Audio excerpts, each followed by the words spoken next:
Hello and welcome back to the Gig Stories podcast. And if you're joining us for the first time, welcome. Hope you have a great time. You are with me, Alex, and my friend down the road in Salford, as always, Christopher Payne. How are you, lovely man? Hello, I'm very well, thank you. How are you doing? I am doing good. Now, regular listeners, you will know that Winters here can talk for Britain. But that is to change. Going forward, we are just going to keep this short and to the point, aren't we, Chris? This intro. Well, we're going to try. I'm going to try my very best because no one wants to listen to me waffle. We just want to get to, in Chris's words, to the meat of the guest. I'm not sure that's the right phrasing though, Chris. You know, I'll have to rethink that one. Or are we offending vegans? So apologies to any vegans. Or the guest's meat. I don't know. That's true. I don't really know. Yeah. You know? But today, oh my goodness, it's hard to just not smile and fanboy. This combines so many of our interests in it, Chris. Football, music, the arts. What a guest. What a guest. I know. And I was thinking that in the late 80s, my two favourite footballers were Peter Beardsley. Yeah. Because he played like he was in a local park, just trying to have fun with it, just having fun with his mates. And the other one was our guest today, and that's Pat Nevin. I thought it was Peter Beardsley. It's not Peter Beardsley. Yeah, we'll maybe get him on, but yeah, we want Pat. Pat Nevin. Yeah. Pat so Nevin. In his 20-year career, he played for Chelsea, Tranmere, Everton, Clyde, Kilmarnock, Motherwell, and then he became chief exec of Motherwell as well. And he also played 28 times for Scotland. Get in. He's also one of the most knowledgeable and entertaining pundits on BBC Radio 5 Live. Oh, without a doubt. One of my favourites. It's always a joy when he's on Fighting Talk with Colin Murray. But he also recently published his first book, an autobiography titled The Accidental Footballer, which is just knockout. He talks about his career, but also talks about music. And what I like about the book as well is it doesn't shirk away from some of the more contentious issues, which, well, they certainly affected football in the 80s and 90s. We're talking racism, talking homophobia, but sadly it's still prevalent. Not as much, but certainly in the 80s and 90s it was rife. And he was, an ally of all these footballers who were targeted in that way. So yeah, what a player. And before we get to the interview and to the music, let's just get our geeky football out of the way. Have you got stats there? Have you got the numbers of games and things he played? I've got numbers. Oh, so, of course you have. Yeah. So I'm not going to go through each club, but 741 games plus 111 as substitute. That was across all those teams that I mentioned before. And that was just in league appearances with 137 goals. And then he played in the FA Cup. He had nearly 50 games plus 10 as sub and 10 goals. Go on. Oh, yeah. So, yeah, lots and lots of goals. But he created more than he scored. He created a load of goals. He was a very fond teammate of a lot of strikers, basically, because he enjoyed... He would be great on fantasy football, wouldn't he? Yeah. You'd have him in your team. The points you get on assists would be ridiculous. Yeah, absolutely. So, without further ado, shall we get on to it? Absolutely. Here he is. It's Pat Nevin.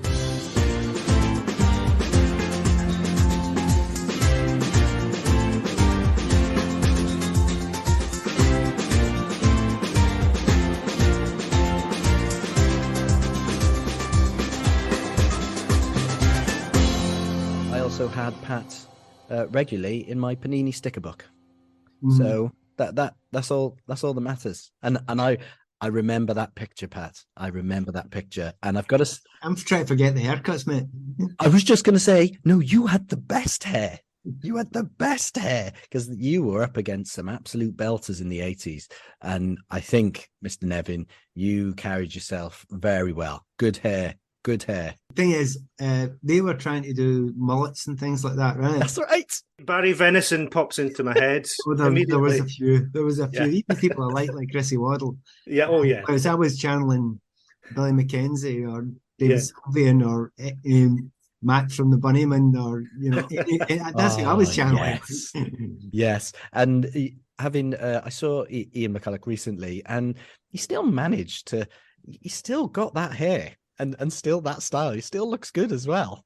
I remember having a chat with him once at the Hacienda after a gig, and the chat was how well his hair was doing, and he was saying, "Oh, I have good days and bad days,"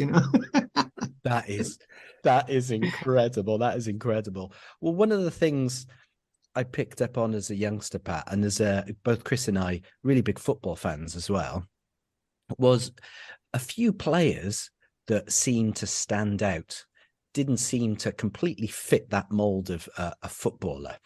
And for Chris and I, who were football fans and big music fans and fans of books, finding people like yourself who were well-read, educated, and into the same music that we were was just fantastic. So we'd like to sort of take you back and find out where that came from.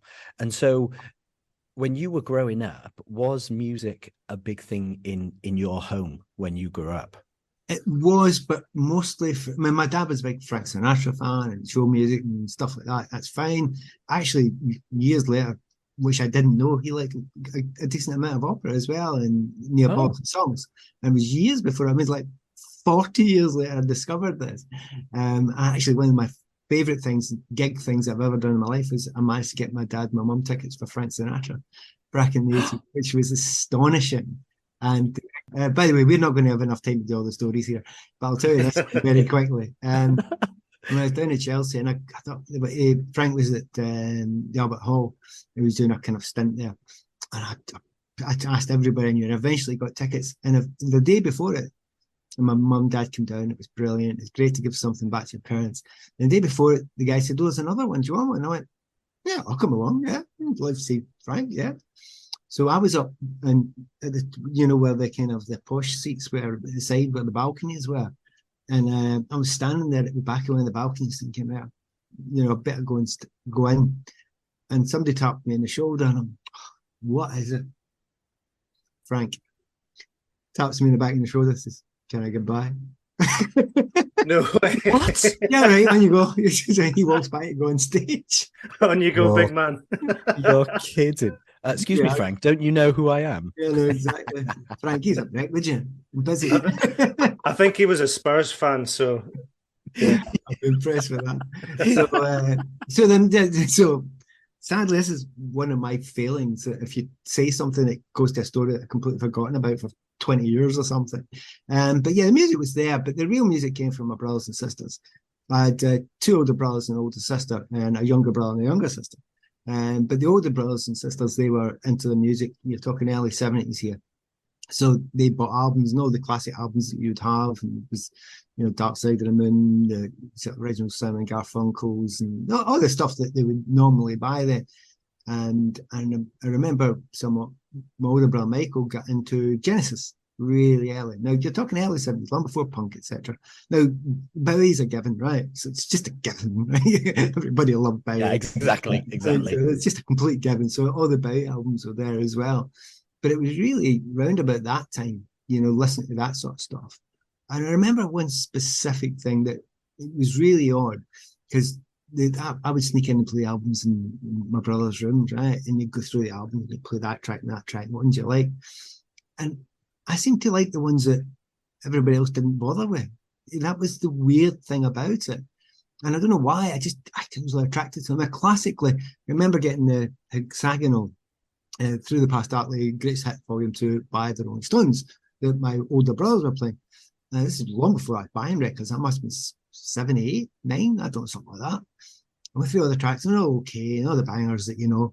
And then this track, 2000 Light Years from Home, comes on. I went, wow, wow, just different. Yeah. You know, somewhere else, psychedelic, weird, not following the normal rules. So I was going through their stuff, trying to find something that was completely different, you know. And there was chart music going on, and if it was Bowie or whatever, it's fine. But you know, the normal chart music I was bored senseless with. I had just no interest in it at all, even when I was really, really young. And I have to tell you a story. 2 weeks ago, a week ago on Saturday, I was DJing, and I played through the past. I played 2000 Light Years from Home. I've taken out my late bit and I've spliced it and I've faded it together, and I do the technical stuff on it. And the place goes mad for it if you got people going. Amazing. So you know, so that's what the first kind of love for it came on, and it was, you know, early days before the kind of punk thing happened. It was starting listening to anything I could find, and then a number of things. Classic thing. Meet a girl. She says, "Oh well, what about this stuff?" And and she shows me sort of the bands that I should be listening to, and I started to listen to Peely. So that must have been 78-ish, 77, 78. You know, just about punk-ish time, and I was 15, and it was a brilliant time to really get turned on to what incredible stuff was going on at the time, and that was just an absolute explosion after that. Was this the kind of the way that your brain kind of worked? Was this the kind of kid that you were? You kind of swam against the tide. You kind of did something that suited you rather than to fit in with your peers. Did that start quite early on, or was that something? Yeah, but it wasn't deliberate. No, that's the thing. It's not I'm going to be different. It's I can't be bothered with all this mainstream stuff. It's a bit boring. It was a bit formulaic, and I could see the formula. I could feel the formula, and if it was the same, that sounded like that sounded like that, and it was very, you know, done by numbers. Whereas people who were, I suppose at the time I thought, and probably still do, no, this is more artistic, this is more interesting, this is sometimes more challenging. Hence I always do mention Genesis. I always promised I would mention it, because for their time they were the extreme version of it, them and Floyd and Bowie, etc. And is that Genesis with Peter Gabriel? I think I would draw a line when Hackett left. If I was getting into Genesis, I would draw a line then. But I'd seen them live. You know, I'd seen them live up till 79 or something like that. But after that, it was an album called Duke, and I just thought, oh God, no. Right. So what would you say, before we jump onto sort of live and how live gigs came about, what would you say was your sort of first album that you felt, this is it, this is mine, and this is the way I want to go? Really, honestly, it was Seconds Out Genesis, double live album, all the best stuff. Mostly Gabriel influenced, although Gabriel gone by then, but very Hackett influenced. And it had a big effect. Then I got Lamb Lies down on Broadway, and I think Berlin trilogy as well with Bowie, and really got it. And when you're getting punk coming in at the time, so all this over a period of a year or so, it's not a long time, really. It really isn't a long time. You get that, then punk's really begin to hit in. And then very soon after that, the post-punk stuff that starts happening. But it's odd, people will never, I mean, if you ask Danny Baker now, he'll tell you the best album ever written is Selling England by the Pound by Genesis, because that's, a lot of people look back at that in a different way. And something fall in and out of style. But, you know, they were challenging and interesting in their way. Got far too noodly after a while. I don't have a lot of time for a lot of other prog bands, I'll be honest with you. It's not a thing I've kind of got. But it's funny that, isn't it? And it's weird. But I mean, I've kind of, you know, I'm not a snob, and I'm not an anti-snob either. I just, whatever I liked and whatever I thought was challenging. So, you know, around about that time, the problem was I've got another life as well. I've got two other lives. I've got the education, and I've got football, and I've got music. And they're all squeezing in. And there came a point when I was 16, 17, 18, where they were all happening phenomenally at the same time. And Glasgow is a great place for that, you know, for all these unbelievable influences. And you could, you know, Postcard starts up and all that sort of stuff. And punky stuff that was beginning to happen. And everywhere you look, you're thinking, that's wow. You know, the Liverpool scene that was happening roughly at the time.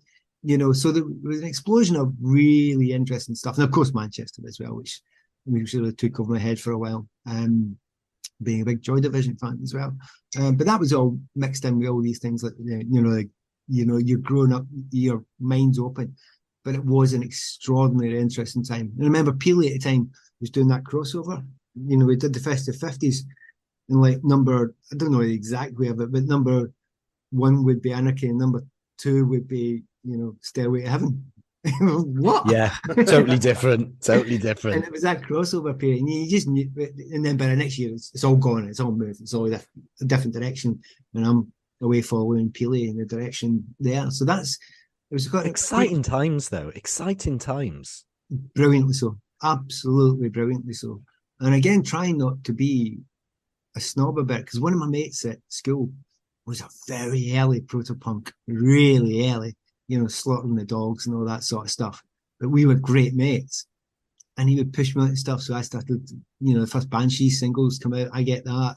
And there's really early punky stuff coming out. And I'm thinking, yeah, I love that. That's great. And he's going, well, you're not supposed to. You liked all that other stuff. And I said, I don't care. I like everything. I like the new stuff that's coming. But I like that. Yeah, slowly but surely, the explosion of stuff that was happening then.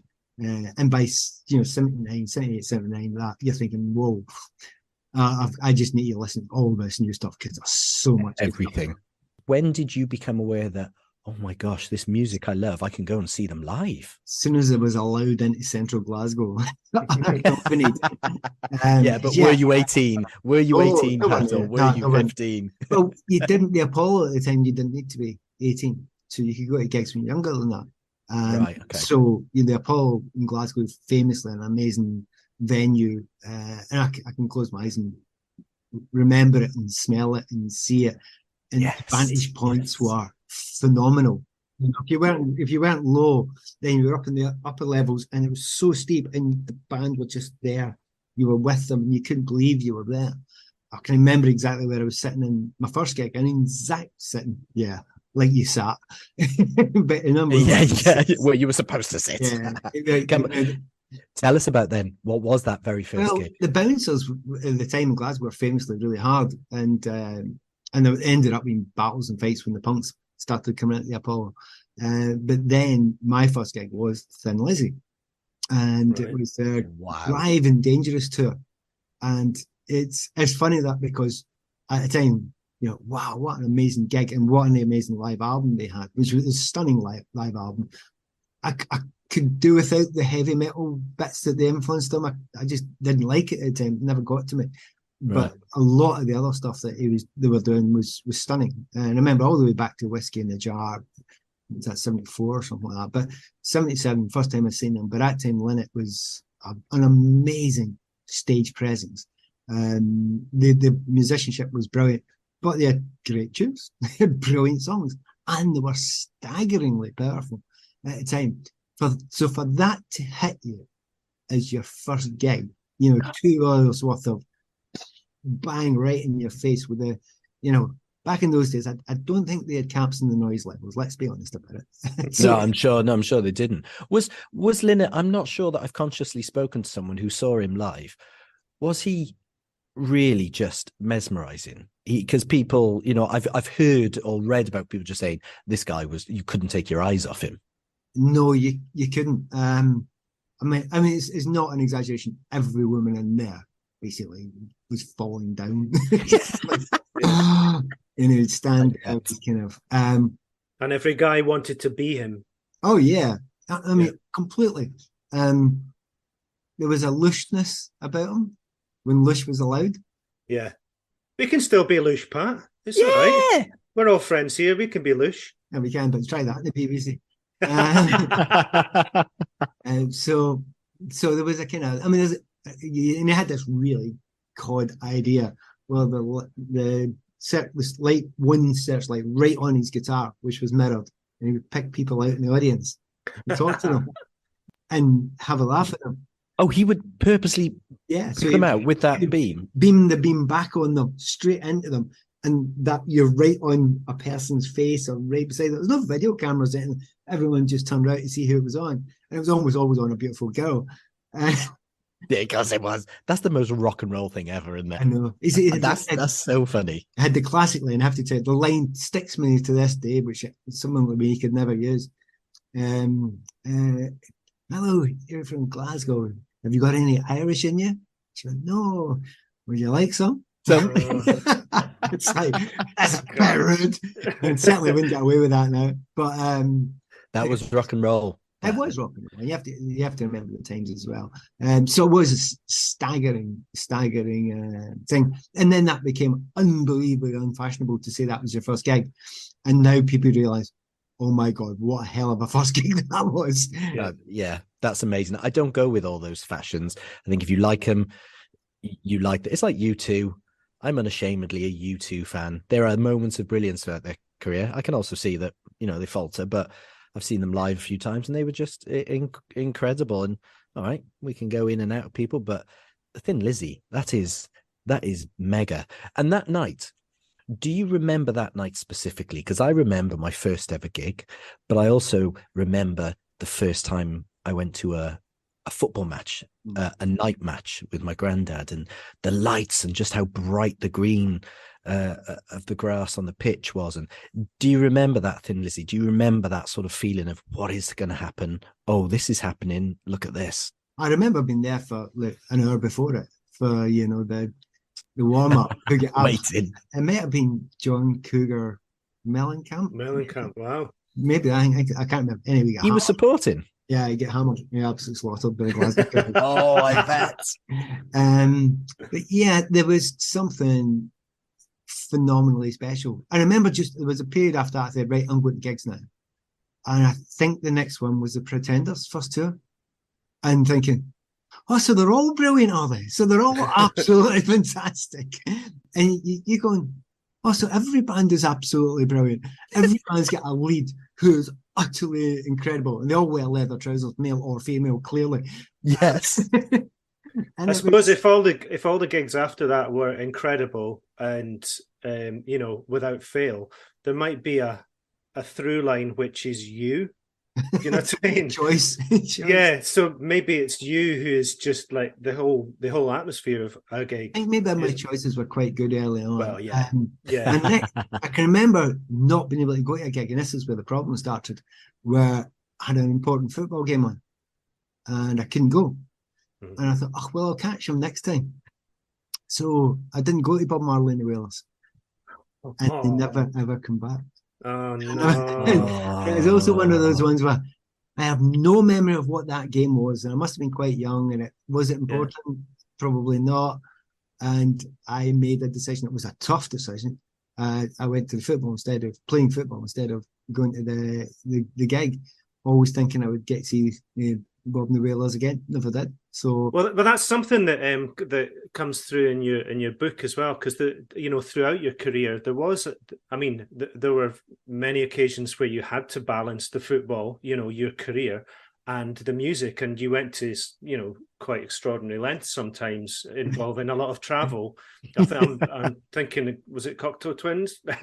But on several other occasions you had to kind of try and balance your football and the music. Yeah, by the time as a professional, you would expect people to stop doing that, but the hell with that. I still want to live my life, Yeah. Before I got out of Glasgow, I was playing part-time with Clyde, and I was a student doing a degree, but I was going to see a lot of gigs by then. So the Glasgow music scene really kicked off. You'd mentioned U2. Went to see the October tour. So that was the second album. Oh, wow. And, that was a week after, I think, Simple Minds had done, was it Empires and Dance? Might have been the one before Empires and Dance tour. Oh, incredible. And I just fell in love with these two young bands who not many of us are into. They were a bit left field, and I'm thinking, God, even the little bands are brilliant. Not knowing, of course, they're going to turn out to be the most wow sort of stadium rocking. But at a time like yourself, they both of them, I kind of fell in love with them, 3 or 4 albums in, whatever. But that doesn't matter. No, not at all. They produced that stuff. A friend of mine who's a playwright, he's in Liverpool now, but he was London based, and he's a bit older than myself, and he remembers seeing Bono at the King's Arms or King something pub in London, and he said he saw this gig and he saw him perform, and Bob just said, this band are going to make it, and this singer, this lead man at least, is going to go on to big and special things. And it's interesting to sort of say that early on when you're seeing a band on their first or second tour. Did you feel that about Bono and about Jim Kerr? Yeah, well, with Kerr, definitely. It was so obvious. Kerr was kind of such a front man. Yeah. It was really transfixing because he was so different to just about anything you'd seen. His style of dancing, movement, their style of music, very influenced by, but when you look back now, there is a Genesis influence, but there's a European influence, there's Can, and there's all that sort of stuff as well. But they had some amazing stuff. And funny enough, again, I was DJing recently, and a guy that I DJed much, much younger than me, and I'd say to him, go and listen to the first 3 or 4 albums, mate. Just come back and tell me, I hate Simple Minds. Just listen to the first 3 albums and tell me. Yeah, totally. When I walked in the other night there, he was playing in transmission. So thinking he'd actually listened to it and went, oh yes, I get it. So there was some, and so there was some brilliant stuff, but you could see the personalities of them. Very different to him and Bono. That first gig with Bono, was it Night Moves or something like somewhere up in sort of Hall Street in Glasgow, and he was climbing all of the superstructure of the stage, and nobody did that. I mean, a while before I'd seen Mark Smith in the Fall doing Hex Induction or round about that time. He's not going to be climbing on the superstructure. Marky Smith is not doing that. And I'd seen The Cure, and and it's all very shoegazy and all that sort of stuff. This guy's crawling like a spider across it and singing all the time, and you're thinking, yeah, that's a bit different. Like, so I have to add more time for Jim than I had it for Bono, but my girlfriend at the time liked Bono a lot better. But it's not getting around it. It's such an influential time of, you looked around and you were seeing some bands that have and still are some of the biggest bands in the world, and then in the middle of that you think, right, I know where I am now, I like all this stuff, and then suddenly Postcard arrives and you go, what's that? It's completely and utterly different viewpoint, but hopefully because I was quite open-minded, I could see the different direction, and we had kind of different styles in Glasgow at the time.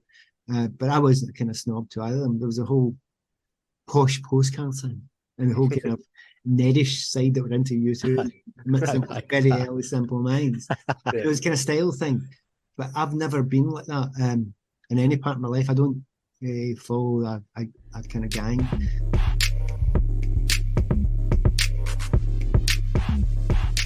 Before we take you on to the quick fire round, I just want to jump back to what we've mentioned, and it's something that Chris and I love especially about you, is the things or the lengths you went to when you were a professional footballer to get to a concert.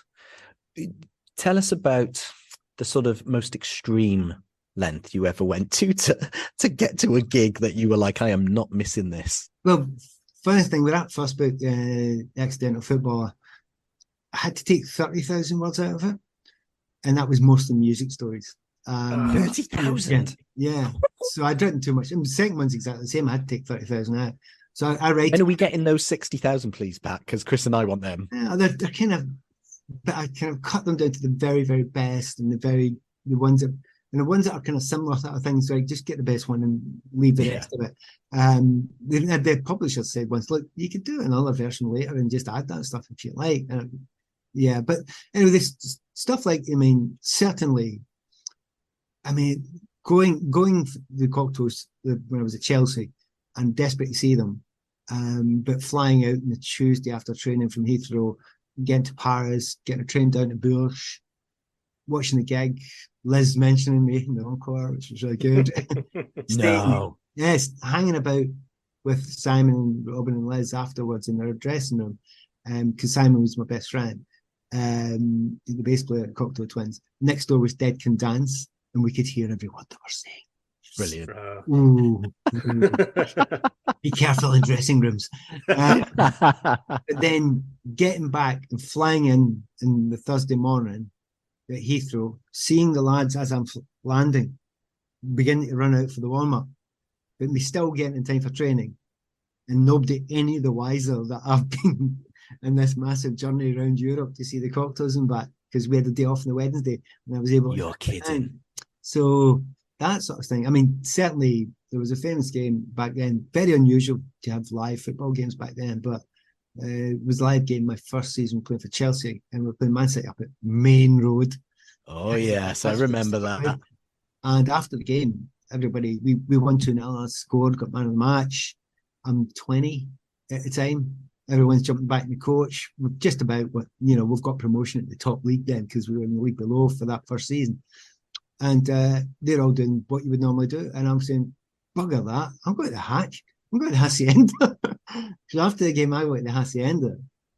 And that was Hacienda before Manchester. So it was totally empty. There was about 7 people in it, including Tony Wilson and Vinnie Riley. And I ended up just walking there because I wanted to see the structure of it, design of it as well, and also the music in that kind of sort of pilgrimage for me. So I went in and became friends with Vinnie that night, and we are still the greatest of friends. And No also, way. yeah, and Vinnie and I are very close. Vinnie's wrote a song for me. It's called. I was going to say. Yeah, Shut Number 7. Shut number 7. It's nice. But Vinnie and I stayed great friends. I love Vinnie's music. If I was in Desert Island Disc, there's a Durutti column stroke Vinnie Riley track. 100%. Right. I love Durutti columns so much. But then I'd sleep in the station, Manchester Station, and then get the 5 a.m. train back down to London. And I thought that was perfectly normal. And for people like us, it's normal, isn't it? Maybe not for a top footballer who's been man of the match and Bobby Charlton's me saying, wow, he's amazing. He's like Tom Finney. He's like Stanley Matthews. And I'm going, no, I want to hear a fall track in the Hacienda. In the Hacienda. But I suppose at that point, you like you said before, you've got a life to live. I suppose, making sure that those needs were met, and you enjoying going to gigs, that's doing wonders for your mental health and helping you kind of stay level and keep calm. And as you mentioned in the book, you didn't thrive on getting psyched up for a game. You thrived on keeping chilled, and this is all helping, isn't it? Yeah, I'm happy you spotted that in the book, because it's a thing that I don't like stand tub thumping about. But it was deliberate. I knew what I was doing. It makes sense as if I was living a mad, stupid, daft life. I wasn't. I knew I had to keep the two things separate. The people that were mad for the superficiality of the fame and the football, I found ridiculous. And because I found it that ridiculous, I never wanted to be sucked into it. And I don't think in the head I ever was particularly turned by it. But I knew that there was a danger there. So, well, generally they paid for it in later life as well, through whatever addictions I can think of worse addictions than music. Yeah. No, that definitely was an addiction. Yeah. But the nice thing is I met people that were similar. Yeah. If you go to gigs, you meet people, and that's the type of friends you have. None against footballers. I got on all right with quite a lot of them. I didn't think I was above them in any way. I just thought, no, I have different interests. Do you have the same interests as everybody you go to work with? Ask anyone who's listening to this. The answer is probably no. So you're allowed to have your own life and your own interests. It's just that football's a bubble. And I'd never liked the bubble. Since I was 13, I never liked the bubble. I had my other interests out with it. And it kept me sane, it kept me grounded, kept me level. And then you would meet other people. I mean, the best one is the very best one was becoming friends with Pele. And, because I got to know him. It's a fun story of how I got to know him. Right. I wrote to him and asked him to interview him for a newspaper I was writing for. And the newspaper was the Chelsea Football Club newspaper, and I hadn't said that.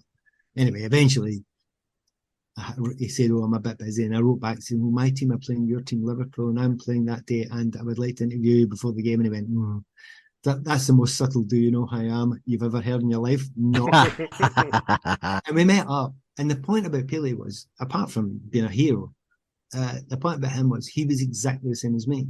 We were utter outsiders compared to everybody else that did our job. but we did it purely for the love. And I did football for the love of actually playing. All the other stuff was shit. I didn't like it. I had no time for it. So I made sure that it never, I never get drawn into that world. So, were you aware of any other players like yourself that were sort of doing similar things in your peers? Not early days, no. Because I had other interests as well, theatre and the arts and cinema and dance, stuff like that. Because I know that Stuart Pearce was quite I knew he was punk. I know a slight different generation, but he was quite punky, wasn't he? No, we were really same generation, just about exactly the same generation. Yeah. Oh yes. A couple of years between. Oh yeah, no, of course. Solidly for about 18 years, and we never spoke one word to each other. What? Never one word. So I'm right wing, he's left back. Never a single word. And I always knew, see, when we finish, we'll be mates. Yeah. But see now, nothing. No, this is business. This is serious. This is psychology against each other. And we had brilliant psychological battles over a year. But there's a story in the next book coming through which ties it all up, and it's beautiful. It's absolutely beautiful. Very.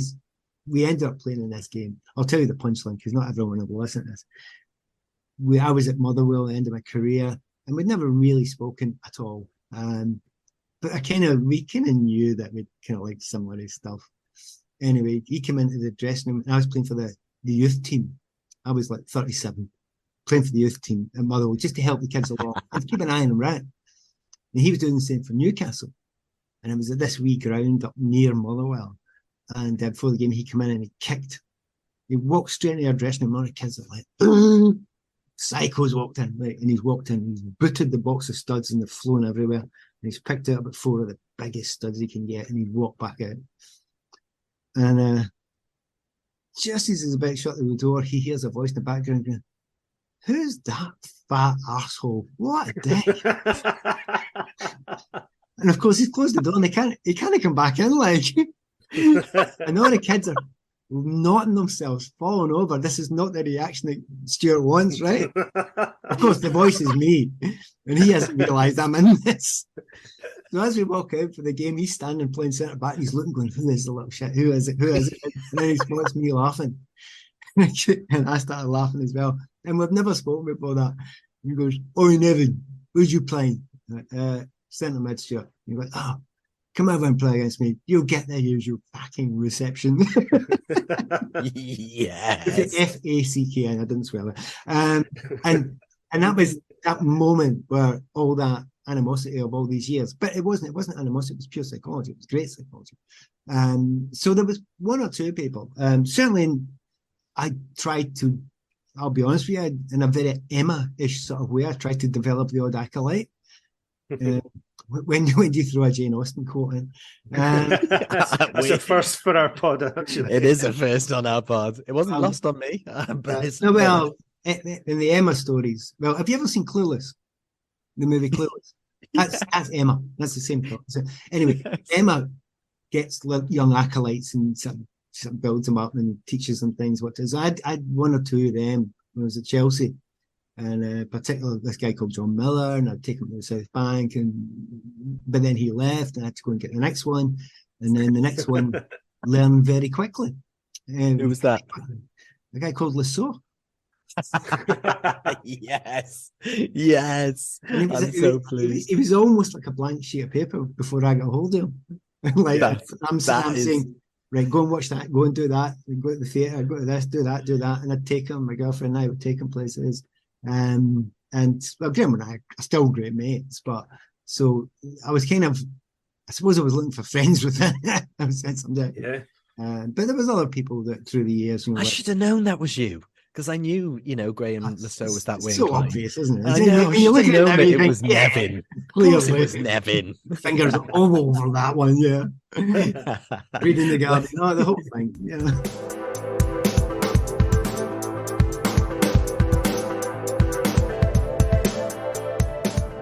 Well then, Chris, I think it's time we take Pat through the quickfire round. Your favourite live band or musician?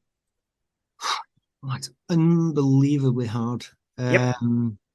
And we accept, Pat, that your answer might be different if we ask you tomorrow or on Friday or on Sunday, because that's how Chris and I are as well. So right now, what are you feeling? If I'd go to see any band and if you could get them together again, I'd go and see the Cocteaus again.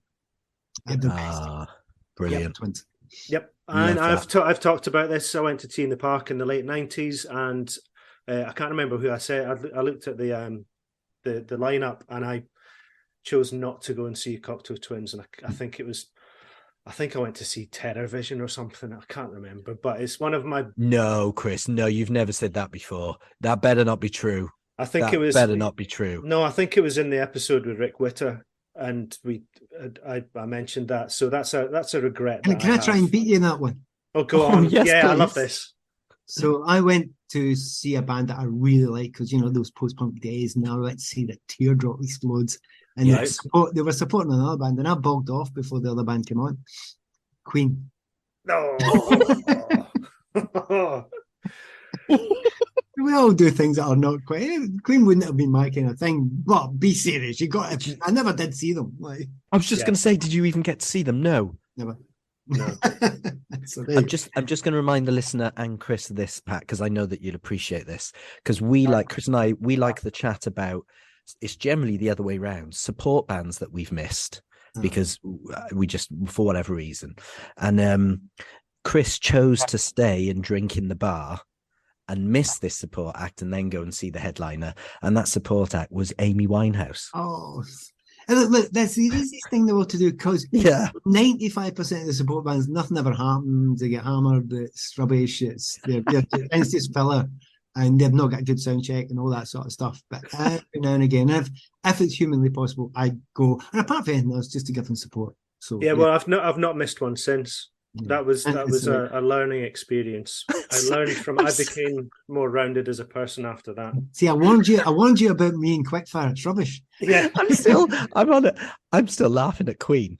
I know. I can't. The actual reality of that. I can add a wee bit on top of it as well, which I think is really quite funny. I think this is true because they were playing in Edinburgh. I think it's Inglestown, and I'd lied to my mum. She wouldn't let me take a day off school, so I lied to my mum to get a day off school to go through to Edinburgh because I said I was going to see the Pope.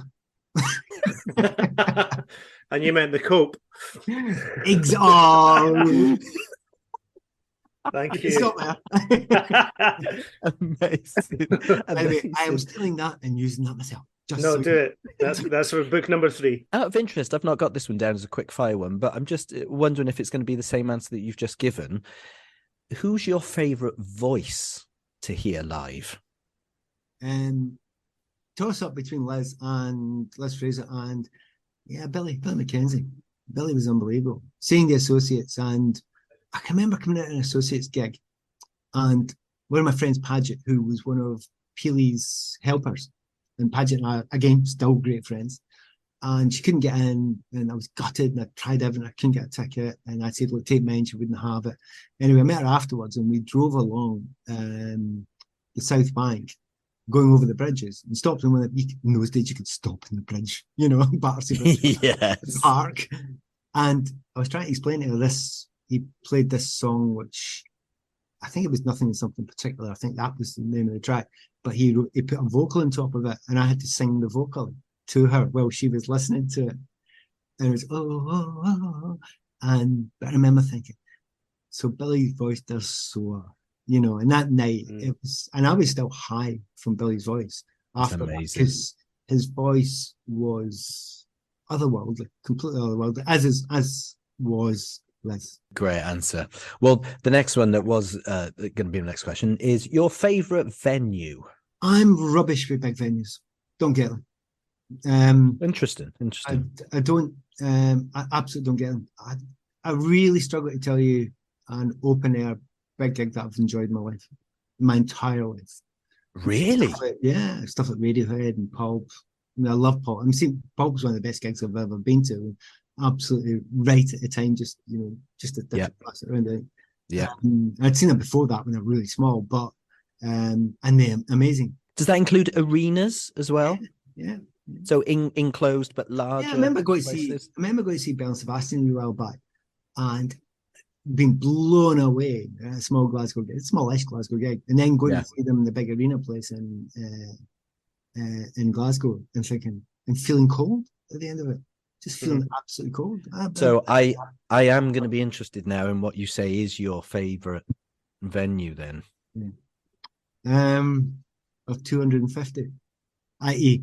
anywhere where that's the kind of number-ish. Yeah. Too small. Yeah. And it sometimes doesn't work, like King Tut's and things like that. King Tut's can be a wee bit too small in Glasgow. Something at the old cinema venues, 2,500, up to that, I'm okay. Above that, I'm comfortable. I don't feel part of it. But in actual fact, anything beneath that, I've got, there's loads of them. They come and go. So it's a feeling for you. Interestingly, you just said I didn't feel part of it. So for you, you feel like you need to be part of that experience. I remember. I mean, even something like the Flips, Flaming Lips. I mean, for God's sake, they are just the most brilliant stage. Incredible. Yeah, amazing. But go and see them inside. Go and see them when you're looking down at a place like the place in Edinburgh they play. Oh, I can't remember the name of it. Anyway, there's a 2,500-ish, 2,000-ish seat there. And yeah, like I was in the back row once, and it was like, I'm there, man. I'm in it. I'm part of it. So that's my kind of thing. But it does the Barrowlands in Glasgow's one of those ones where it that can slightly skew it, because you can get some bands in there where, because of the specifics of the crowds, who go mental a lot of the time if you get it right. But the Barrowlands can be rubbish as well if they're the wrong type of band. So it's funny, the Barrowlands comes up an awful lot as people's favourite, and bands as well. A lot of bands. I'm a massive Mannix fan, and they've always said, from as far back as I can remember, that the Barrowlands is possibly their favourite venue. And you get it because of the reaction. But I remember a while back seeing Mercury Rev in there, and it kind of didn't work. But I've seen them. That's interesting. I seen them at the art school in Glasgow a while later, and it was utterly transfixing, brilliant, beautiful, and immersive.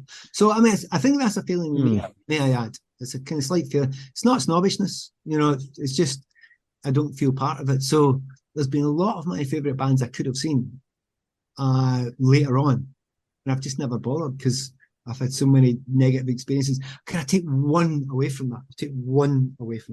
Yeah. Early 80s, and I'd taken years.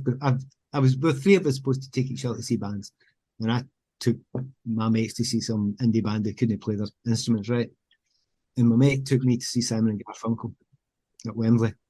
Wow. Oh wow! Yeah, wow, exactly. Yes, oh wow, and they somehow made it immersive. Did it work? Did they? Yeah, absolutely, staggeringly beautiful. Well, I've talked about this. I mean, I think we were at the same gig, seeing Elbow play Manchester Arena, and they made it feel like you were in a living room watching them. I mean, they had a thrust stage, and they were, at one point they went in the middle of the whole arena, but it felt so intimate. It felt really, really close, and I think some bands have got that ability to just kind of draw you in. I've just remember being disappointed with so many. I've walked out, and it's not like me walking out. It's like a football game. You should never walk out before the end. Yeah. But I remember walking out of a Simple Minds one and think, this is garbage. Whoa, you walked out of a Simple Minds gig. And everyone talks about it in this kind of awestruck way now. It was at Ibrox Park, and Simple Minds playing Adventures. I mean, really? Yeah. And remember, it was about 5-6 songs in. I just thought, nah, not having it. And I think it was more than music. It changed, and it was stadium rock, and it wasn't my kind of thing. But I felt nothing. But then again, I'd seen them. There was 150 of us there, and they were unbelievably powerful in a small place. Is there anyone you would see in a stadium? Because do you ever like the theatrics of it? Because one gig, I've mentioned you two already, and I know what you say about stadium gigs, but I saw them in what is now the Millennium Stadium in Cardiff. It used to be the National Stadiums, I'm sure you're aware. And I saw you two play there on the Zoo TV tour in '92, and when they had all the screens, and that is just one of the greatest live experiences I've ever had, and it worked because it was supposed to be large and theatrical, and they pulled it off. Is there someone that you would see, or you think, oh, they might work actually? I suppose the big ones, like if Floyd had done it, or something like that. Yes. I should have gone to see Fleetwood Mac. I never did. My wife loves them, and I thought that's a bit mainstream for me. Then you realise now that Chrissy's gone, you should have. I know. I've been thinking the same thing. No one will ever play Songbird like that again, So I know. There's a pity that maybe if I have any inner reaches of snobbishness, that was when that cost me. I shouldn't have done it. There's one, right? I'm here to shock you, right? Because I've talked to you all day about the fall and about everything else, right? I seen a gig recently, which is maybe arguably the most astonishing gig I've ever seen. Okay. A year ago, less than a year ago, and I can't hide it. Won't lie. If you haven't been to see ABBA, did you say ABBA? Yep. If you haven't been, every single person I've talked to has had the same. They've had the same effect as me. You go along, and yeah, they're brilliant tunes, and that's fine. But it's ABBA, it's very good. But it's avatars, right? I heard Danny Baker talking about it recently, and he's just wiped out, but knocked out. He goes, everything everyone says is true. And it's so if you're talking to stadiums, what they've done there is exciting but very frightening for us people who love gigs. Very, very, very frightening. That's what makes me nervous. And I am not going to lie to you, Pat. When it comes to ABBA, I side with your mate Colin Murray. I just don't get him. I don't get it. And it's probably because I was just overexposed to them as a kid, as a youngster, and I was just wanting to listen to my music. Hey, I was overexposed to the Beatles. I'll go. I'm okay with being overexposed to the Beatles. But I was overexposed to them because my younger brother played nothing else for 10 years, and I shared a room. So I knew every Beatles song backwards, whether they meant it or not. But my thing is, Pat, what if I went to that ABBA thing and I came out and I enjoyed it? Then I'd have a real problem. No, I think so. No, the reason why I mention it is, I'll tell you, I mention it for a deeper reason than that. Is because I didn't think we'd got there yet. So when I say I went to see ABBA, I didn't say I went to see their avatars. I went to see ABBA. It's done in it's 2,000-ish theatre, so it's not a big stadium. But if they translate it to a stadium, it'll be fine. It's a live band. They are done in these kind of 3D avatar things, right? And you walk in, and I, just like you, think to myself, I'm not having this. I'm a live music man. I'm just not having it at all. Yeah. And I'm not going to believe it. And I'm not going to, and then half a song in, your brain just completely can't cope. Your brain's it's the weirdest thing. I had to take my son to see the movie Avatar 2 the other day. It's got 3D thing, all that sort of stuff. Children's stuff in comparison, right? Just nonsense, right? Really? There's a moment in it. I don't want to ruin it for anyone who's not been. I mean, it's purely something if you love live music, and this is the reason why it's interesting. There's a moment in it where there's a band playing over at the side of the stage, and they kind of rise up out of the stage. And you go, well, are they real? I don't know. I can't tell the difference. I have no way of telling the difference between those 4 people singing there in that band. And then at one point, 3 singers walk in front of them, 3 black girls who sing something. I cannot tell you if they're avatars. I have no idea. I am 20 yards away. I can't tell you. What? Because they've got the heft. They've got everything. It is, and even if you don't like the music, even if you hate that band with a passion, it's worth seeing. I heard Pete Pafides was raving about it. I think he loved it. So, well, the reason why it's a concern, and here's the concern, and here's where my mind did go. So, say you're a band like the Rolling Stones or whoever, right? And you're your age. There's no way you're going to imagine Elton John. You're not going to do another tour, but you want to be live. We're not far off with you walking into a stadium and it being beamed in all these other stadiums around the world at the same time, and no one's got a clue which stadium we're in. Nobody's there. We're not that far. We're really close to it. That is And bonkers. that's Well, scary. I'm at Glastonbury again this year. I'm there most years, and of course on the Sunday night we have Elton John. Mhm. I'll be looking very carefully and making sure. Elton, is it you? Is it you? As an avatar? So there are some bands. I mean, Elton would have been interesting. My daughter was nearly reached the stadium at Auckland this week, and then they had that. The whole place was flooded. Yes, that's right. Flooded, and she just got out with her and her boyfriend were managed to be in a car doing something. They got onto high ground. They just got onto high ground. Mega over there. We've kind of seen it and going, wow, it was massive. And I was in New Zealand 2 weeks ago, and to see her, and you go, what has that just happened? So anyway, my fear is you could actually walk into a gig in Rio, and the band could be in London, and you won't know. We're not far away, and that I find that upsetting. I do find that very upsetting. But there you go. So that's the stadium. That's the stadium answer. I never give you a yes or no, do I? Sorry. No, I like that. Go on, Chris. Move on with the quick fire round. Yeah. So-called quick fire. This is just off the top of your head, a favorite gig moment. So a particular performance of a song or a special guest who might have come on as a surprise. Just something quirky that happened that you weren't expecting. Well, there's moments.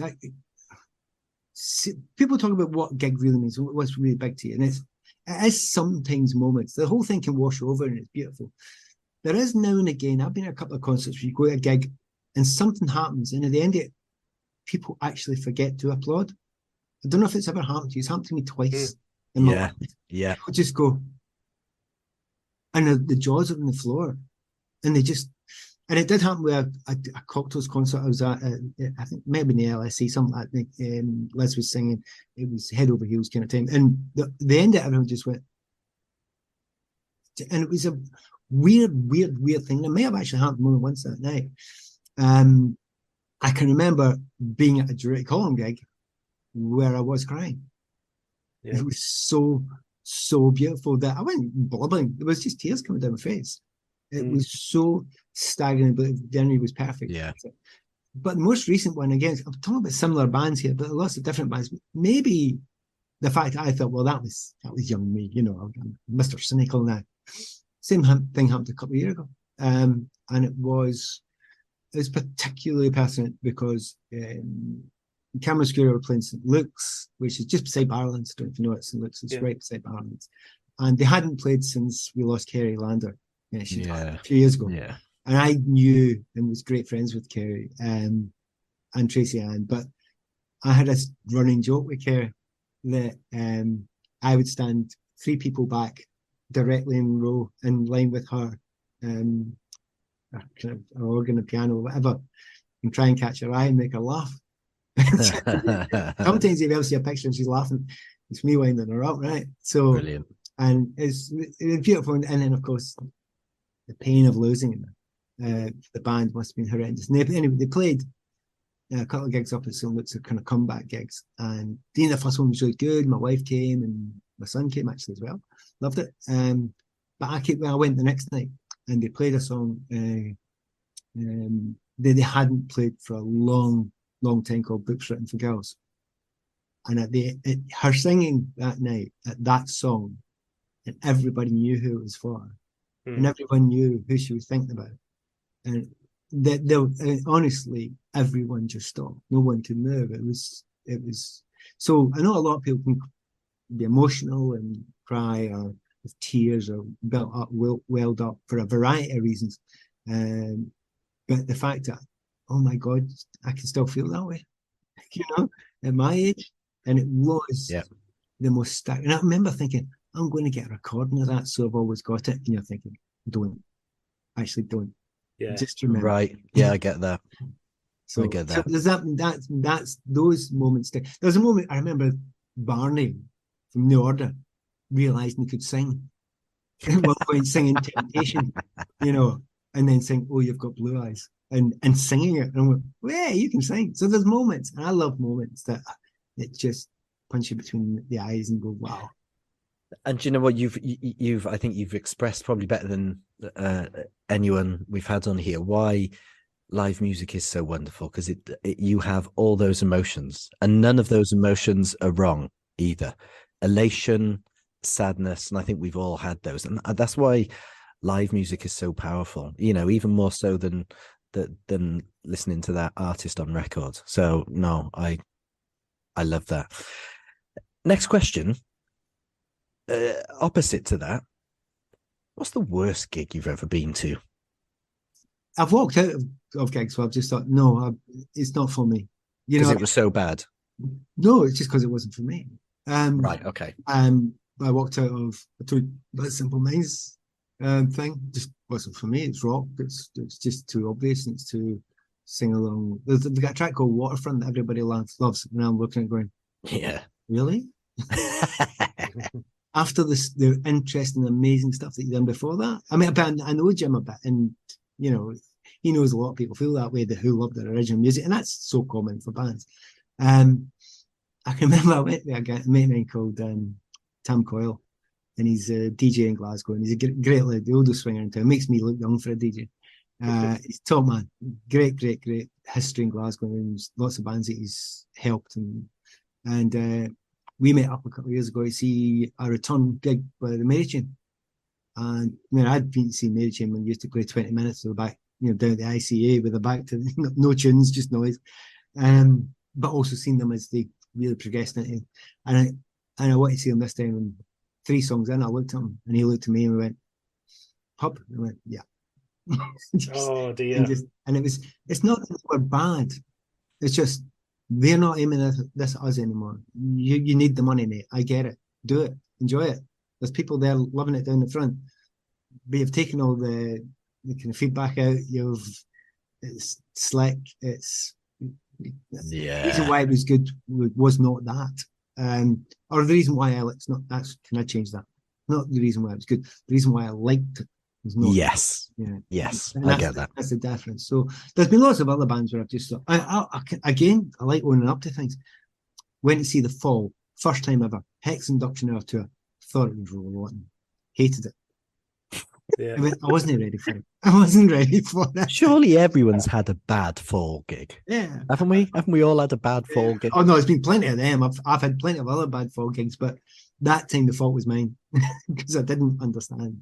Years, and it took me 2 or 3 years, and then I kind of got it. And then you put on top of that the fact that some of the best gigs I've ever been to have been Fall gigs since then.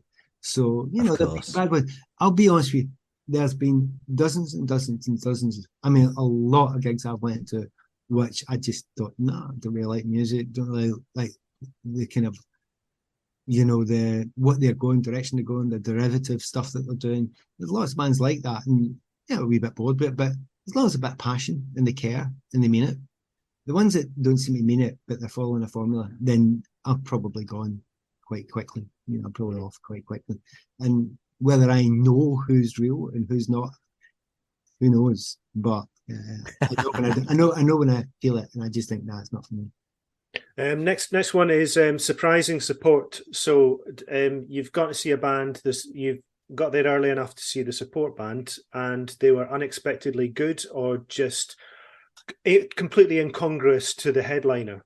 Why were they supporting them? Because maybe they were label mates. I love it when you walk up and you don't know who's on the spot, because quite often you don't. You walk up, absolutely. And then suddenly it's like Talking Heads. There you go, Talking Heads. There's one. Talking Heads, really early days. They were the support. And support was Tom Tom Club. All right. Tom Tom Club. Right. Yes. Tom Tom Club was support, because the bassist is Tom Tom Club. She does that, right? So sorry, I can't remember the name just now. I've got nominal aphasia, and I just they were brilliant. But Talking Heads were amazing. It was that stopped making sense to her, I think. Oh wow, wow! And that was just amazing. Now I'll tell you what was the crack. I remember going to see Flame Lips from Edinburgh, and I went along early, and I didn't know who, and it was Go Team. and the Go Team. Oh, what a band! What a live band they I are. remember sitting down thinking, well, whoever's on before them, there, you've got a hard night, by the way. Good people can't see Flaming Lips. And then they come on, they were absolutely brilliant. And they just lifted. Sometimes you can be a wee bit too good, and the main band will be miffed. But what they did just lifted the whole thing, so it was like an explosion when the Flaming Lips came on. You said the right thing by lifted. And because I've said to people, if you watch the Go Team live, you will smile. I promise you'll smile. They're that kind of live act, aren't they? Yeah. There's loads of them over the years. Probably, I did many years ago go to see Peter Gabriel, and the support was the Undertones. And of course, Undertones were a million times better. What a gig. I might have been wrong. I might be wrong, but I think it was the Undertones' last tour. And it seemed obviously Petrol Emotion after that. But that was when they shuffled off, and Peely talked about it, when they shuffled off the stage that time, you just thought, that's the end of something unbelievably special. And I remember I stayed for the Gabriel gig, but I had no memory of it. But I remember the Undertones.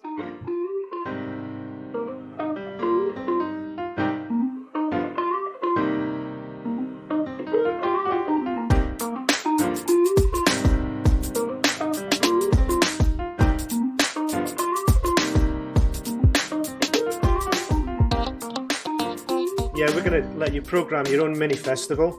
So we've got an opener, then a spoken word, second act, so like a chill out slot, guest DJ, the support, and the headliner.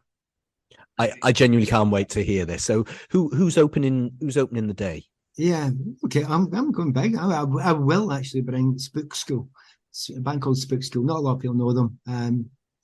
If John Peel was alive, everybody would know them. Right. Yes. Spook School. Yeah. Right. So bear in mind that each episode has its own Spotify playlist. So I'll be slapping in a whole load of stuff that you've talked about today. I Want to Kiss You by Spook I Want to Kiss You. Brilliant. I'm looking forward to this playlist. It's going to be an absolute banger. It's going to be a belter. You have a spoken word, and it could be in sort of any guise. What have you gone with? I'd go Simon Armitage. He is a popular, but it's Simon Armitage, and his musical interest in that. So yeah, Simon. In conversation with you? Yeah. Yes. Of course. That's what I like. That's what we like. Second musical act would be a mid-afternoon chill out slot. You've got your burrito and you're sitting back with your pint of sweet cider. Mid-afternoon chill out slot. Cigarettes after sex. Right. Yes. Really short set. Their best. What a choice. Yeah. And if you want to chill out, you cannot chill out anymore than them these days. And I know it's derivative of a lot of 4AD stuff, and I don't care. It's really nice stuff. I'm with you. I don't agree with that either. I think it's absolutely brilliant. What a great choice. Great choice. Okay. So they've left the stage. And as we have the turnaround, we've got your guest DJ. Now, this is interesting because it'll denote perhaps your genre of music that you've gone with. So who is this guest DJ? No, I'm doing it myself. Yes. Yes. And but wait, very quickly, where are you going to go with it? Which genre? Or are you going to? No, I DJed a couple of weeks ago there, and over the years I've been doing DJing for many years. I've got a 5-hour list of songs now, very specific 5-hour list of songs, and basically, if you're not dancing after the first 10 minutes, you're dead. So I love that. What track are you finishing with? Probably the Irish Strap, probably. Yeah, probably the Irish Strap. Nice. Oh my goodness me. The best use of a recorder ever in the world. I dance all day to that. It's just to be honest, there's a band called Choir who sing that. And at the end of the gig, actually, no, change that. Sorry. Always finish with Grinder Switch, Picking the Blues. Sorry, I'm changing it. Yes, nice. So now we've got the support. So the second to last band who are going to get the crowd absolutely up for it. See, I don't know if I want them up for it. I just want them to enjoy the day. So I am actually going to do. I'm just going to ask for camera security to come on and do half a set alongside half a set with Belle and Sebastian. Nice. Both of them are fine just now. They're okay. They'll do. And is that going to be your headliner as well? No, the headliners. Oh, okay. So, hang on. That's what. So the support is split between Belle and Sebastian and Camera Obscura. Okay, that's a great choice. That is a great choice. But it's difficult because I now need to start thinking of people who aren't Scottish. No, you don't. Pat Nevin, you do not. You do not. No, I have to be realistic about it. There was a period, if I could get Barney from New Order and bump his head together with Hookie and get them together and say, right, give us your best ever Joy Division meets New Order set and batter it. I don't think you'll do much better than that. At the time when they were at their very, very strongest, they weren't household names. They were very much. I don't think many people have seen them at absolute best. Yeah, if you got them at their absolute best, and you put, it doesn't matter what it's level tear us apart in decades and all that at the end. I've seen them do that live recently. Decades. It was, if you ever get a chance to see that. It's amazing. They've done it with all these people playing the organs in the background, and it is absolutely spine-tingling. So the best of them all stuck together would be good. See, that's a nailed-on banger of a festival. That's knockout. That is amazing. What a headliner. Yeah, I was lucky enough to be at the Heaton Park gig here in Manchester last year, last summer. Yeah. And it was just incredible. But you can't help but think, where's Hookie? Yeah, exactly. We wish that they would get together and do that. Never say never. Yeah, but and I've played with Hookie as well, and he's a great lad. What a festival, Pat Nevin. I would part with my money for that. I've actually DJed at a festival where Franz Ferdinand, Gillian Crowe, Bells, Obscura, and a whole bunch of bands like that and I was the DJ in the last night, and to this day still sticks as one of the best gigs of ever, best nights of my life. Was that in Scotland? Yes. No, but that's down in one of those Butlins places down Minehead. It was the Bully Tour Festival. It was incredible. I wanted to never DJ again after that because it can't get any better. You want to drop the mic forever. Yeah. So now we've got our last couple of questions. So who do you recommend we go and see live? So as you're walking off the bus with your massive headphones going straight into the stadium, what's on the Sony Walkman? At the moment, there's just a lot of stuff around just now. I mean, and I don't know, the one that's jumped out to everybody now, and it's probably a bit late, is Wet Leg.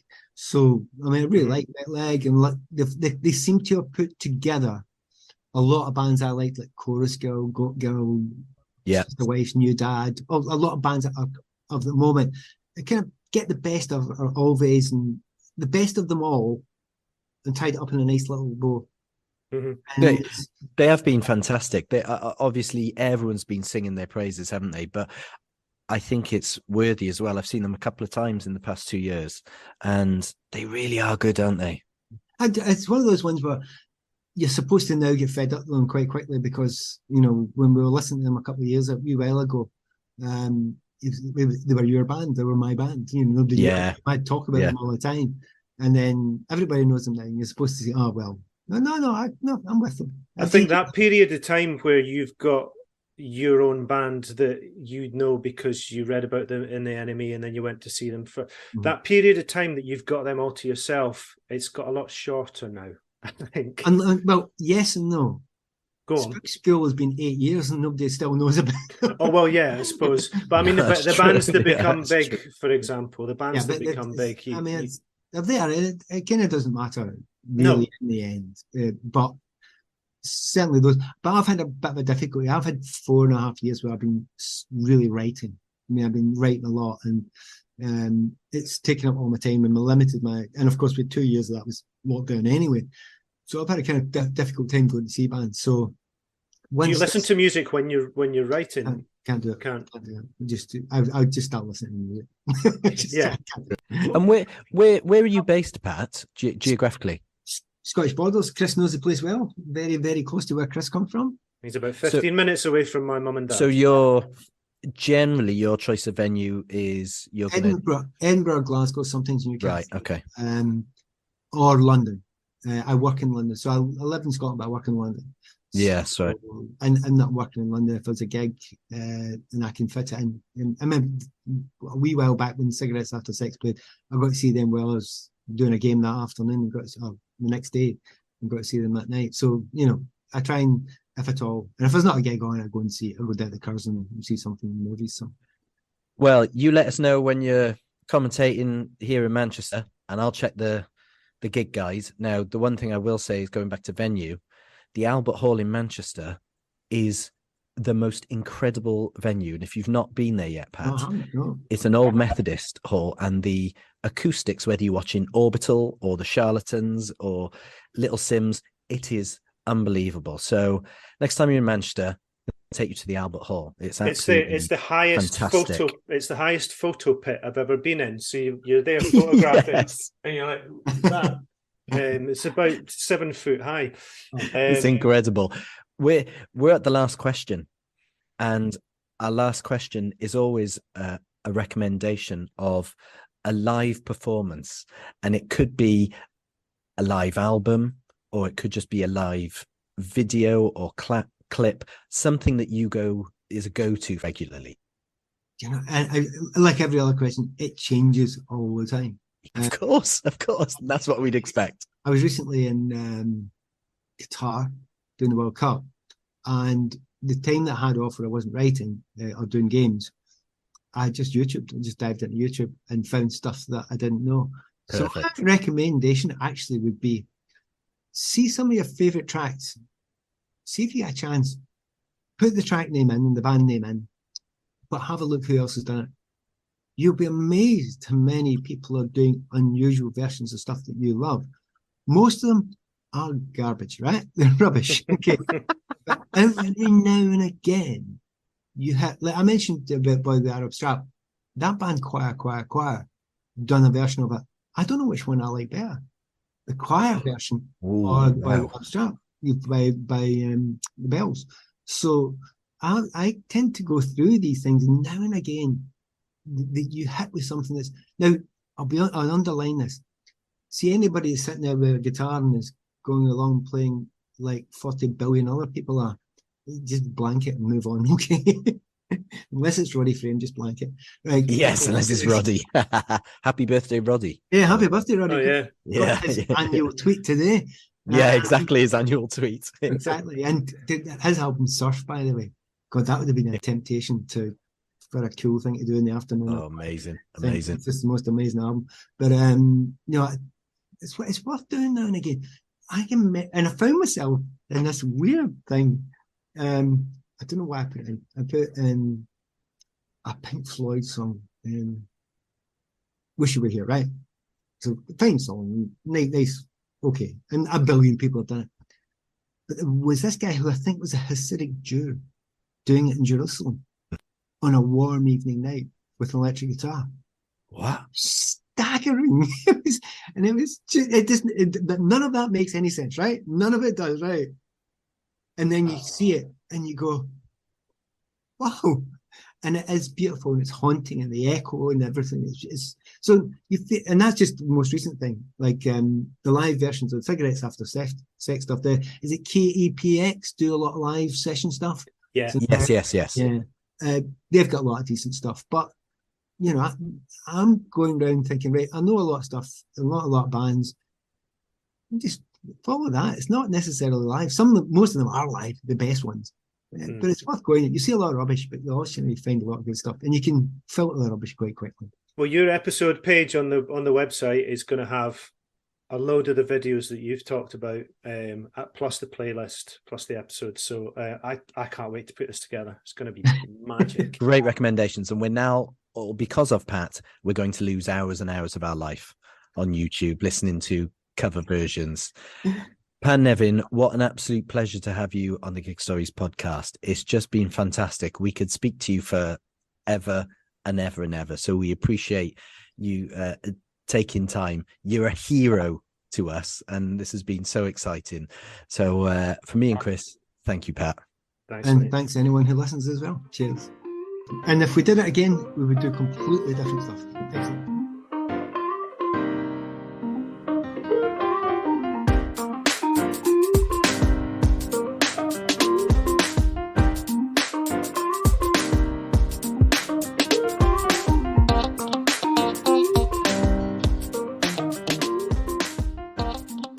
Oh, there he is.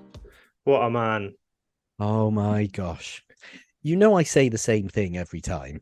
I could speak to that person forever and ever. Oh, I know. And I know I mentioned the Spotify playlist and his webpage, his episode webpage, but I've just finished it. And the playlist is an absolute belter. It's so good. And a lot of the clips that he talked about, I found the exact clips. So they're on his webpage, which is gigstoriespodcast.com.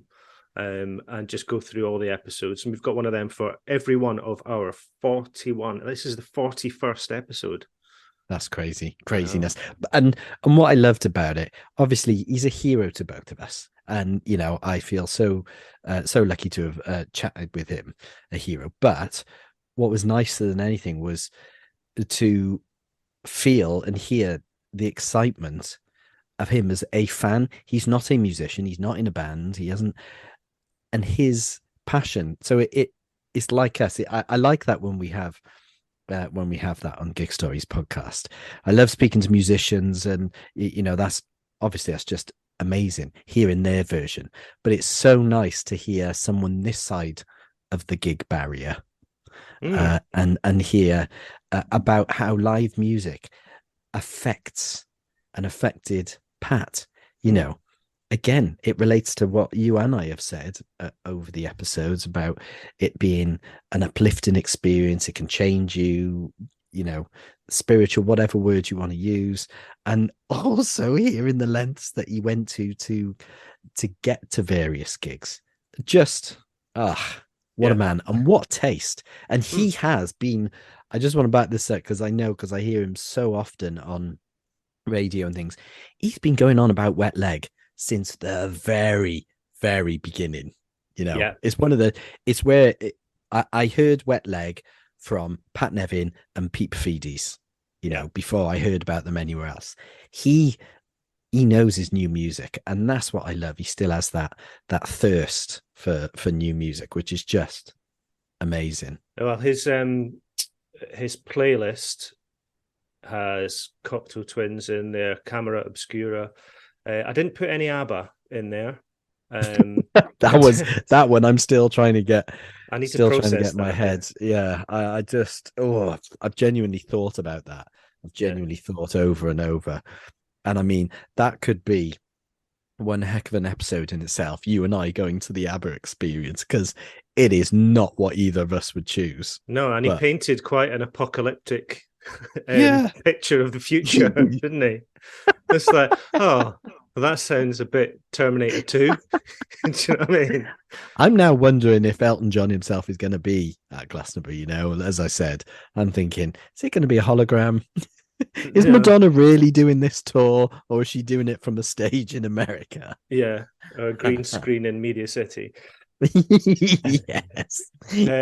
But one of the tunes we put on the Spotify is also the tune that Vinnie Riley wrote for him. Shot number 7. So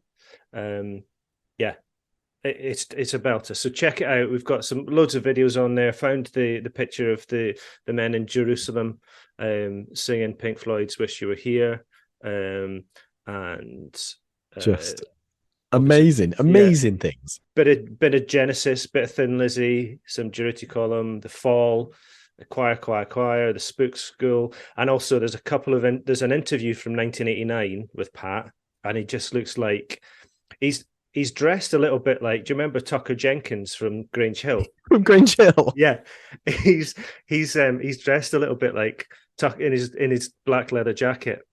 And there's another short video of Pat Nevin's skills. It's just Pat Nevin's skills, but it's got a great soundtrack. Yes. Somebody's put some thought into the the soundtrack to these videos of him just skinning people, and it includes kind of public service broadcasting and all that kind of stuff. So yeah, have a look on the website, because And really do you know good one fun. of my favorite anecdotes he told us, and I can just picture this, was him and Stuart Pearce. Oh, absolutely. That I love that. I love that it happened in exactly that way. Yeah. And at the end of, in the twilight of their careers, they went, now we can sort of smile at each other. And I mentioned to you when we had a catch up last week, I mentioned to you about the sports people that I wanted on from the beginning. Yes. Pat Nevin was top. Yep. And the other in the top three were Pearce. Yes. And Davis. Steve Davis. So I'm just manifesting, I'm channeling Johnny Kelsey, just want to manifest it, get it out there into the universe. Get out there. And it will happen with, well, maybe not Stuart Pearce, but oh well, let's see. But anyway, so like you said at the start, we're gonna try and keep it a little bit briefer, but obviously from episode to episode, we'll have things that we want to talk about. I've not been to a gig for a while, and not got really much to report, so we're not going to just witter on without anything to talk about. No, absolutely. We've not been to gigs, but there's one thing I want to mention now, because this, when you're hearing this episode, you'll still be amongst it. There's a lot of up and coming bands supporting Independent Venue Week.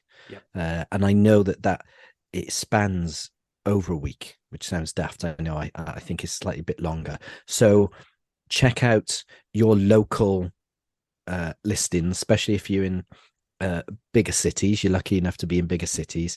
See who's out there, out and about, because gigs are coming up quite quickly now. And we got Trampoline. We've had Jack Jones on the podcast before, and Trampoline are coming to Manchester soon. So we're gonna go and get and see them. But also, and we don't have progress on this yet, Chris and I are choosing a gig for each other. And so, listener, keep your ears peeled. Peel your ears. Your eyes pinned back. Yeah, I don't know. You're painting a quite grotesque Salvador Dali kind of. I am trawling listings, because I'm trying to choose an absolute banger to take. You're Chris trying to set me up. You're trying to stitch not me set you right up, because I want it to be something that you just absolutely love and enjoy, but you would never choose, or that I think you would never choose. So are you expecting from me some kind of experimental, improvisational free jazz, or? Yeah, yes, because I would never choose that. No, I know. I've never even seen that. I might surprise you and just take you to Shania Twain. I mean, that wouldn't impress me much. Hey, so talking about supplying us an assist from me. Thank you, Chris Nevin. Nodded that into the empty net. So, listener, we're back. We're back on the socials: Facebook, Twitter, Instagram. Get in touch with us. Tell us about the gigs you're going to and the gigs you've been to, and we shall get retweeting and responding. And thank you for listening. And we've got some great episodes coming up. So again, keep those eyes and ears peeled and pinned right back. Yeah, pin back your eyes. See you next time. Take care. Bye-bye.